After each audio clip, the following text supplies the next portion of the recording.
BRS MLA మరోసారి నోరు జారారు, నవ్వుల పాలయ్యారంటూ వార్తలు అయితే వస్తున్నాయి. అసలు ఏం జరిగింది, ఎవరా ఎమ్మెల్యే, దీనికి సంబంధించి కంప్లీట్ ఇన్ఫర్మేషన్ అయితే వీడియో రూపంలో తెలుసుకుందామండి. చాలా మంది సబ్స్క్రైబ్ చేయకుండా వీడియోస్ వస్తున్నారు. దయచేసి ఛానల్ సబ్స్క్రైబ్ చేసుకొని బెల్ ఐకాన్ ఆల్ పైన ట్యాప్ చేయండి. ఇలాంటి లేటెస్ట్ అప్డేట్ మిస్ అవ్వకుండా ఫోన్ నోటిఫికేషన్ రూపంలో వస్తుంది.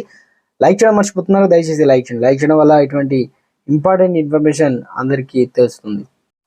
మేడ్చల్ ఎమ్మెల్యే మల్లారెడ్డి మళ్ళీ వార్తల్లోకి వచ్చారు. సవాళ్ళు, సినిమా డైలాగులు చెప్పడంతో మల్లారెడ్డికి ఏ లీడర్ కూడా సాటి లేరు. కష్టపడ్డ డైలాగులతో ఆయన ట్రెండ్ సెట్ చేశారు. తనదైన పంచుల డైలాగులతో, వెరైటీ టైమింగ్తో, పొలిటికల్ నెస్తో పాటు కామెడీ కూడా తెగ పండిస్తూ ఉంటారు మల్లారెడ్డి. అసెంబ్లీ స్పీకర్ గడ్డం ప్రసాదరావు సోమవారం నాడు ఓ ఆసక్తికర విన్నపం చేశారు. కృష్ణా ప్రాజెక్టుకు కేఆర్బీఎంకి అనగా సంబంధించిన అంశాల సభలో చర్చలు జరుగుతున్న టైంలో సభాపతికి ఒక విజ్ఞప్తి చేశారు.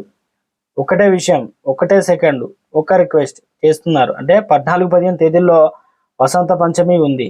ఆ రోజున 26,000 పెళ్లిళ్ళు అయితే ఉన్నాయి. కాబట్టి సభ్యులందరూ కోరిక మేరకు ఆ 2 రోజుల్లో అసెంబ్లీ నడపొద్దు, సెలవు ఇవ్వాలని సభాపతి కోరుతున్నానని అన్నారు. ఇక మల్లారెడ్డి చేసిన విజ్ఞప్తితో సభ్యులందరూ పగలబడి నవ్వారు. మల్లారెడ్డి కోరింది కూడా కరెక్టే అనే వాదన వినిపించింది. ఆ రోజు వేలాది పెళ్లిళ్ళు ఉండడంతో ఎవరికి వారు బిజీగా ఉంటారని చెప్పుకొచ్చుకున్నారు.